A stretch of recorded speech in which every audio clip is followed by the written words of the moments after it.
Alright, today I'm going to be ranking every single movie I watched this year. Now, does that bear any significance to you? No, it doesn't. Because some of these movies you probably didn't watch. And does my opinion even matter? It doesn't. I don't even watch movies like that. But you should still stick around. Because why not? Alright? You may as well stick around. Now, some of these movies you probably have watched because they did come out this year. Okay, the lineup we have. 7 movies I watched this year. Oppenheimer, Forrest Gump, Prisoners, Dune 1, Dune 2, Inside Out 2, and Arrival. Now, let's start straight away. Let's just get right into it. Alright, I did a terrible job explaining this the first time around. So, here we are again, to do it all over again. And let's start with the big one, Oppenheimer. Now, yes, I should have watched this last year in the theaters when it should have been, when it came out. Okay, but I didn't. Sue me, alright? I didn't. I watched it this year on a dingy little iPad. And that was a problem, considering the main draw of the movie were the visuals. But that didn't matter. It didn't matter. Sorry. Because even on that shitty little iPad, the visuals were incredible. They were immaculate. They were amazing. And it was that, the character building, the world building, the pacing, the contrast between the one storyline with Robert Downey Jr. and his whole experience, and then the other, and everything that elevated an otherwise simple story. Let's be honest. There's Robert Oppenheimer building a fucking bomb. That's it. That's literally it. But the way Christopher Nolan built everything else up, he made a good movie in the end of literally just the story of someone building a fucking bomb. That's it. That's it. And he built a mainstream movie off of that. And it worked. But, and a big but, you need to be locked in to understand. Because if you're not, it flies by you quickly. Look, it says 3 hours, but it goes by fast. Really freaking fast. And if you're not locked in and you're not properly, you can't put this to the side and just watch. It's not an easy watch at all. And I think that's its main fallback. It's not an easy watch. You can't give this to everybody and they'll just enjoy it. And I think that's a drawback. And I can't, for that reason, recommend it to absolutely everybody because some people don't like that. You need to be locked in and to a very high degree. And that's, I mean, I guess you could just breeze your way through it and enjoy the visuals and enjoy how everything's set up. I don't know. It's really hard.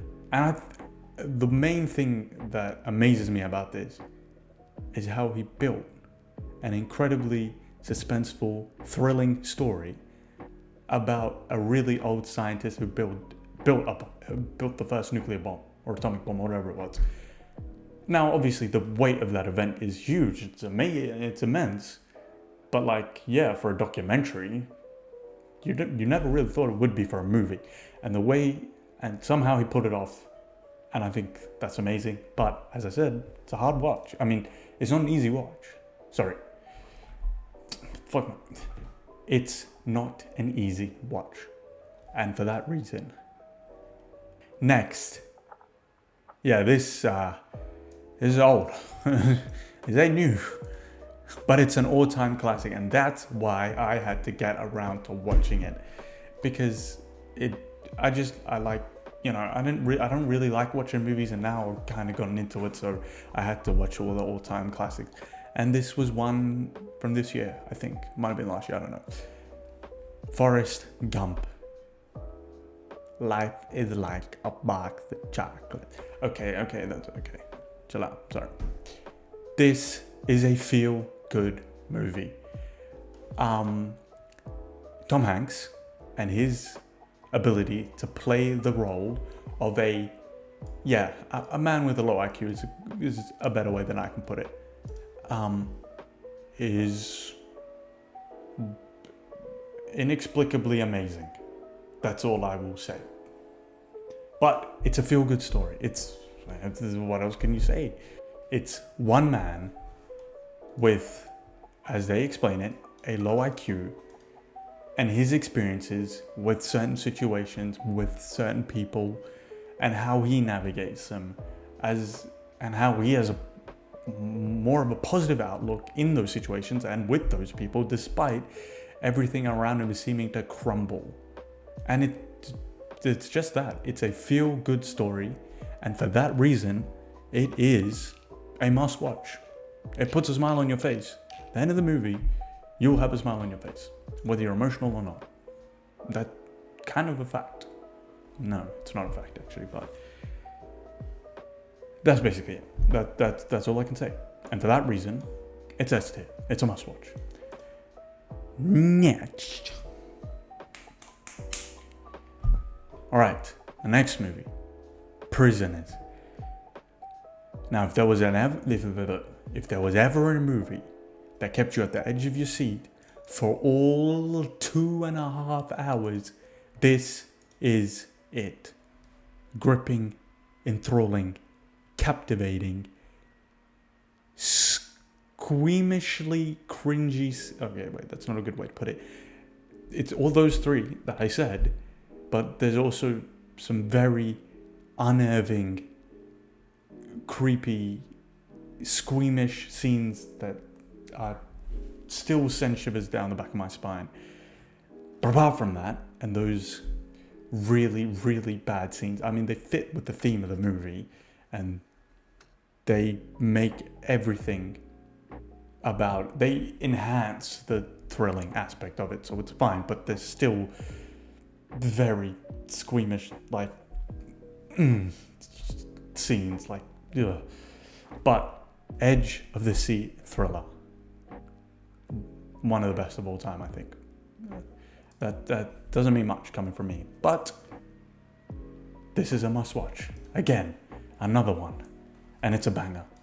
It is an absolute banger. Oh, and the ending, an open-ended ending, which is annoying, but in this movie, it ties everything together, and it's, yeah, oof.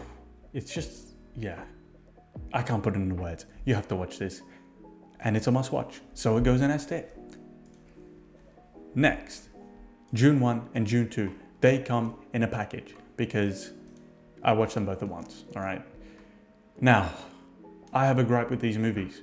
They're fucking confusing. They're really, really confusing. I found myself in Dune 1 having to search up shit so that I could stay on track and keep following. I think that's a problem. And maybe that's just me not being locked in, but I kind of was. Oh, actually, I don't know. I can't really guarantee that. I watched these months ago. I don't even know. But it was confusing. Like, it was confusing. I think that you shouldn't need to be searching shit up in the middle of a movie to try and understand. But nevertheless, Dune 1 was kind of boring and kind of mid. And I think that's fair because it's setting up the next movie and so on and so forth. And it's building up the world. It's building up the characters, whatever. I don't give a shit. All right, it was still boring. It was still mid. I'm not no nerd enthusiast who cares about all that shit. All right, so in the grand scheme of things, in a general movie experience, it was fucking boring. All right, the visuals, yeah, cool, but they're nothing compared to the second movie, which was much, much better. But still, even though Dune 1 as a standalone was bad, this as a standalone is a little bit better, but it's still not amazing. Like, I didn't think it was that great. And that might be a unpopular opinion, but I didn't think it was absolutely incredible, off the chops, and what they give it, an 8.5. An 8.5 on IMDb is rare. I didn't think it deserved that. The visuals, the action scenes, there was just way more going on this time in the second movie. And it was a lot better as a standalone film. But still, it weren't all that. It weren't all that. But I mean, yeah, the visuals are incredible. I mean, look at that shit. It was a eyesore in all of the best ways, if that makes sense. It was quite captivating in that sense. I mean, yeah, some of the way, looking back, this movie does look really, really sick.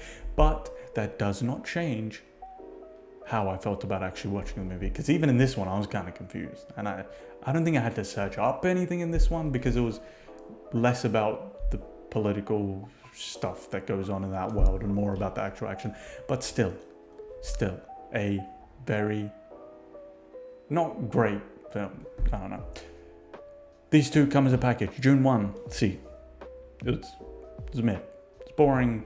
It was okay. Nothing amazing. Dune 2, a little better. Still not great. All right, get out of my face. Next, a kids movie, but it's not. It's a kids movie package with adult themes. That doesn't roll off the tongue very nicely and doesn't sound right. But if you watch the movie, you understand. I don't know how kids would understand this. They just won't. But as an adult or a grown-up person, it makes more sense than the kids would. The kids probably just like the characters, whatever. As for the actual story, it's cool. It felt a little bit short, and I didn't think it was as good as the first one. Yeah, I didn't think it was. This one felt really, really short. I mean, yeah, it's a kids movie, it's got to be short, but it felt rushed. Rushed in the sense, like, not the package, like the story felt rushed. Like they just ran through it. It was a little bit quick. I didn't like that. I think it could have been longer, and they could have played it out more and built up the tension more or whatever. I don't know. I'm not no analyst. I'm just an idiot with this in front of him. Apart from that, yeah, it's an easy watch. It is the complete opposite of Oppenheimer. If Oppenheimer is good because it's an enthralling, captivating story that builds up all this, whatever I said a couple minutes ago, this is the complete opposite. It's just an easy watch. It's fun, and it still has some nuance, and it's not a complete kids movie that's just A, B's, and C's. Is it a B or an A? Yeah, it's not as good as Oppenheimer. I think it's a B. I think it's okay. Now, this film, Arrival, no one will probably know this. I guarantee none of you have watched it. Well, maybe. I don't know. I don't fucking know anything, all right? But when I tell you, I will put my life on the fact that this has one of the best endings of all time. I mean it. And I bloody mean it. This has one of the best endings. Period of a film, because oh my god, for all the things that come up in the first 1 hour and 40 minutes or whatever, all those puzzle pieces just seamlessly fit together right at the end, and it all culminates in this aha moment. And that is an experience I will never forget. That ending will stick with me forever. Even though the first half, like the rest of the movie, is meh, it does all right at building up to that point. But until you get to that point, you're just thinking this is just meh. I mean, not meh. It was okay, but that ending makes it all. If without the ending, it's like a 6. I mean, obviously the ending needs to be there, but you understand what I mean. Without the ending, it was like a 6.5. That ending, 9. That's how good it was. That is how good it was. I mean, this movie was kind of boring visually, I felt. I think they could have done a little better. Like, this was a little gimmicky, I felt. It wasn't great. I mean, even for 2016, it wasn't great. But trust me, on everything, that ending is worth it. I can't say anything else. Otherwise, it doesn't make sense. But the pieces and the way they fit, and the way it comes together, and the way it just... incredible ending. And for that reason, it's a must watch. All right, that's the end. S tier, these are must watch. These are must watches. A tier, most people I would recommend to, but some, yeah, B, it's alright. It's alright. For very opposite reasons. This is alright because it's an easy watch. That's alright because it's just, I kind of have to give it to it. It's like, here, man, damn. And this is just mid. This is mid. Okay, that. Night night.